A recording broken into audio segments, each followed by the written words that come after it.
الشيطان الرجيم. بسم الله الرحمن الرحيم. والشمس وضحاها والقمر إذا تلاها والنهار إذا جلاها والليل إذا يغشاها والسماء وما بناها والأرض وما طحاها ونفس وما سواها فألهمها فجورها وتقواها قد أفلح من زكاها وقد خاب من دساها كذبت ثمود بطغواها إذ انبعث أشقاها فقال لهم رسول الله ناقة الله وسقياها فكذبوه فعقروها فدمدم عليهم ربهم بذنبهم فسواها ولا يخاف عقباها. اس سورت کا نام سورۃ الشمس. شمس کے معنی ہے سورج. اللہ تعالیٰ نے اس سورت شریفہ میں سورج، چاند، دن، رات اور مسجدوں کی قسم کھا کر ایک بات ارشاد فرمائی. اور وہ بات یہ ہے کہ اللہ نے ہر انسان کے اندر اچھے اور برے دونوں طرح کے جذبات رکھے. ہر انسان میں اللہ نے خیر کا جذبہ بھی رکھا ہے اور شر کا جذبہ بھی. تو اب انسان کو اللہ نے مکلف بنایا ہے اور اس کی ذمہ داری یہ رکھی ہے کہ وہ خیر کے جذبے پر عمل کر کے نیکی کے کام کرے اور برائی کے جذبے کو دبائے، اس سے بچے. انسان میں اللہ نے دونوں جذبے رکھے ہیں، اچھائی کا بھی جذبہ رکھا ہے، برائی کا بھی جذبہ رکھا ہے. انسان کو اللہ نے یہ طاقت بھی دی ہے اور اسی لیے اللہ نے ذمہ داری دی ہے کہ وہ اچھائی کو اختیار کرے اور برائی سے بچے. چنانچہ اللہ پاک نے فرمایا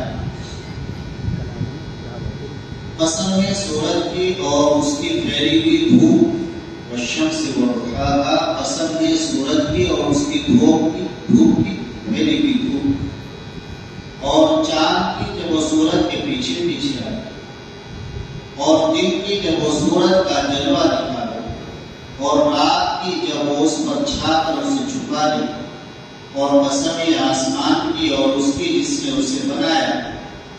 یہ آسمان کی اور اس کے بنانے کی، اور زمین ہے اس کی، اور قسم ہے زمین کی اور اس کی جس نے اسے بچھایا، اور دوسرا ترجمہ ہے زمین کی اور اس کے بچھانے کی، اور انسانی جان کی اور اس کی کہ جس نے اس کو سیدھا کیا، جس نے اس کو بنایا. ان سب چیزوں کی قسم کھا کر اللہ تعالیٰ فرما رہے ہیں پھر اس کے دل میں وہ بات ڈالی جو اس کے لیے بدکاری کی ہے اور وہ بھی جو اس کے لیے پرہیزگار ہے. اللہ تعالیٰ نے انسان کے دل میں دونوں طرح کے داعیے جذبے پیدا کیے، اچھائی کا بھی اور برائی کا، بدی کا بھی اور نیکی کا بھی، تقوی کا اور اللہ کے احکام کی خلاف ورزی کا، دونوں طرح. انسان مکلف ہے اور اس کی ذمہ داری ہے اس بات کی کہ وہ اچھے جذبے کو استعمال کرے اور اس پر عمل کرے اور اچھائی میں مشغول ہو، اور برے تقاضے سے، بری خواہش سے بچے. اللہ کا ڈر اور خوف اپنے اندر رہے. حضرت عبداللہ بن عباس رضی اللہ عنہما اور اسی طرح حضرت ابو ہریرہ رضی اللہ تعالی عنہ، یہ دونوں حضرات ارشاد فرماتے ہیں کہ حضرت نبی کریم صلی اللہ علیہ وسلم جب اس آیت شریفہ کو پڑھا کرتے ہیں جو ابھی پڑھی ہے فَأَلْهَمَهَا فُجُورَهَا وَتَقْوَاهَا، تو اس کے جواب میں فرمایا کرتے تھے اللهم آتی نفسی تقواها انت ولیها ومولاها وانت خیر من زکاها. زکا. آپ بھی پڑھ لیجیے. اللہم آتی نفسی تقوی انت ولیہا ومولا وانت خیر من زکا. اس کا ترجمہ ہے اے اللہ میرے نفس کو اس کا تقوی نصیب. اللہ کے نبی صلی اللہ علیہ وسلم کو یا اللہ میرے نفس کو اس کا تقوی اور پرہیزگاری نصیب فرما. بے شک آپ ہی میرے نفس کے مالک ہیں, آپ ہی میرے نفس کے رحمان ہیں, اور آپ ہی سب سے بہترین تزکیہ کرنے والے ہیں, یعنی اندروں کو باطن کو پاک صاف کرنے والے. تقوی کا مفہوم ہے گناہوں سے بچنا, معاصی سے بچنا. حضرت امیر المومنین عمر فاروق رضی اللہ تعالی عنہ حضرت ابی بن کعب رضی اللہ تعالی عنہ سے دریافت فرمایا کہ تقوی کیا چیز ہے. تو حضرت ابی بن کعب رضی اللہ تعالی عنہ نے تقوی کو ایک مثال سے سمجھا. اس کی وضاحت ایسی موٹی مثال سے سمجھائی کہ ہر انسان کی سمجھ میں آ سکتی ہے کہ تقوی کیا ہے. تقوی کیا ہے؟ بار بار قرآن حدیث میں تقوی کی تاکید آئی. تو تقوی ہے کیا؟ تو حضرت ابی بن کعب رضی اللہ تعالی عنہ نے حضرت امیر المومنین عمر فاروق رضی اللہ تعالی عنہ سے فرمایا کہ کیا آپ کا گزر جھاڑی والے راستے سے, کانٹوں والے راستے سے کبھی ہوا ہے؟ ہاں ہوا. کہ کیسے آپ گزرتے ہیں؟ فرمایا کہ ایسے گزرتا ہوں کہ اپنے کپڑوں کو بھی کانٹوں سے بچاتا ہوں, اپنے بدن کو بھی کانٹوں سے بچاتا ہوں. اور آپ بھی ایسے کبھی کانٹوں والے راستے سے گزرنا ہو تو کوشش یہ کرتے ہیں کہ کانٹا بدن کے بھی نہ لگ جائے اور کپڑے پر بھی نہ لگ جائے. ارشاد فرمایا حضرت ابی بن کعب رضی اللہ عنہ نے کہ بس یہی تقوی کی حقیقت ہے. تقوی بھی یہی ہے کہ انسان جس طرح اپنے بدن اور اپنے کپڑوں کو کانٹوں سے بچا رہا ہے تو اسی طرح گناہ کے کانٹے سے بچا. گناہ کا جو کانٹا ہے وہ اس دنیا کے کانٹے سے کہیں زیادہ سے. اسی طرح گناہ سے, گناہ کا موقع ہے, گناہ کر سکتا ہے لیکن اس وقت یہ سوچے میرا اللہ مجھے. اس گناہ کے وقتی طور سے معمولی وقت کے لیے لذت ہے لیکن ہمیشہ کی ذلت اور رسوائی ہے, ہمیشہ کی ندامت اور شرمندگی ہے. لہذا اس وقت ہمت کر کے گناہ سے بچ جانا یہی تھا. سب سے بڑا تقوی یہی ہے کہ آدمی اللہ نے جن چیزوں کو حرام کیا ہے ان سے بچے. ترمذی شریف کی ایک روایت ہے جس کے راوی حضرت ابو ہریرہ رضی اللہ تعالی عنہ فرماتے ہیں کہ ایک مرتبہ اللہ کے نبی صلی اللہ علیہ وسلم نے فرمایا من یأخذ عنی هذه الکلمات فیعمل بهن او یعلم من یعمل بهن. ارشاد فرمایا کہ کون ہے جو مجھ سے 5 نصیحتیں سیکھے اور خود بھی ان پر عمل کرے اور عمل کرنے والوں کو بھی سیکھے. 5 نصیحتیں کر رہا ہوں, ہے کوئی تیار تو ان پر عمل کرے؟ ہے کوئی ایسا بندہ جو اس کام کے لیے تیار ہو کہ عمل کرنے والوں کو ان کا سکھائے؟ حضرت ابو ہریرہ رضی اللہ عنہ نے عرض کیا انا یا رسول اللہ, اس کام کے لیے میں حاضر ہوں پیارے آقا صلی اللہ علیہ وسلم. آپ مجھے وہ نصیحتیں فرمائیں, میں خود بھی عمل کروں گا اور عمل کرنے والوں تک ان کو پہنچاؤں گا, ان کو سکھاؤں گا. تو اللہ کے نبی صلی اللہ علیہ وسلم نے اس وقت 5 نصیحتیں فرمائی اور ہر نصیحت کا ساتھ فائدہ بھی بیان کیا. پہلی نصیحت فرمائی اتق المحارم تکن عبد الناس. حرام چیزوں سے بچو, تم لوگوں میں سب سے بڑے عابد بن جاؤ گے. حرام چیزوں سے بچو, تم لوگوں میں سب سے بڑے عابد بن جاؤ. یہ کتنی پیاری بات. نماز نہ پڑھنا یہ بھی حرام ہے, اس سے بچو, نماز پڑھو. روزہ نہ رکھنا یہ بھی حرام ہے, اس سے بچو. حج فرض ہے, حج نہ کرنا یہ بھی حرام ہے, اس سے بچو. غیبت حرام ہے, اس سے بچو. جھوٹ بولنا حرام ہے, اس سے بچو. دوسروں کی برائیاں کرنا حرام ہے، اس سے بچو۔ تو سب سے بڑے عالم اور اتنی پیاری بات آتا ہے، اتق المحارم تکن اعبد الناس، اللہ کی حرام کی ہوئی چیزوں سے بچو، گناہوں سے بچو، تو لوگوں میں سب سے بڑے عالم ہو۔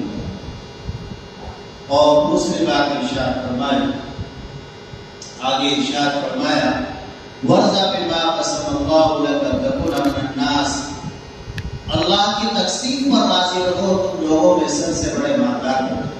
اللہ نے جو تمہیں عید فرما دیا اس پر خوش رہو، راضی رہو کہ میرے اللہ نے جو مجھے دیا ہے میں اس پر خوش ہوں۔ کتنے لوگ ہیں جو نعمتوں سے محروم ہیں جو اللہ نے مجھے عطا فرمائی ہے، تو اگر تمہاری یہ کیفیت ہوگی، تمہارا انتقال ہوگا، تو تم لوگوں میں سب سے بڑے مالدار بنو۔ وَرْضَ بِمَا قَسَمَ اللَّهُ لَكَ تکون من الناس۔ اور تیسرے نمبر پر ارشاد فرمایا وَأَحِبَّ لِنَفْسِكَ وَأَحِبَّ لِأَخِيكَ مَا تُحِبُّ لِنَفْسِكَ، اپنے لیے وہ پسند کر جو اپنے بھائی کے، جو اپنے لیے پسند کرتا ہے وہی اپنے بھائی کے لیے پسند کر، تکن مؤمنا، تو کامل مومن بن جائے۔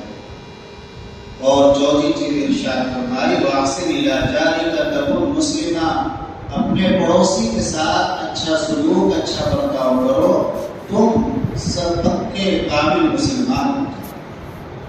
اور پانچویں چیز ارشاد فرمائی وَلَا تُكْثِرِ الضِّحْكَ فَإِنَّ كَثْرَةَ الضِّحْكِ تُمِيتُ الْقَلْبَ، زیادہ نہ ہنسو، زیادہ ہنسنے سے دل مردہ ہو جاتا ہے۔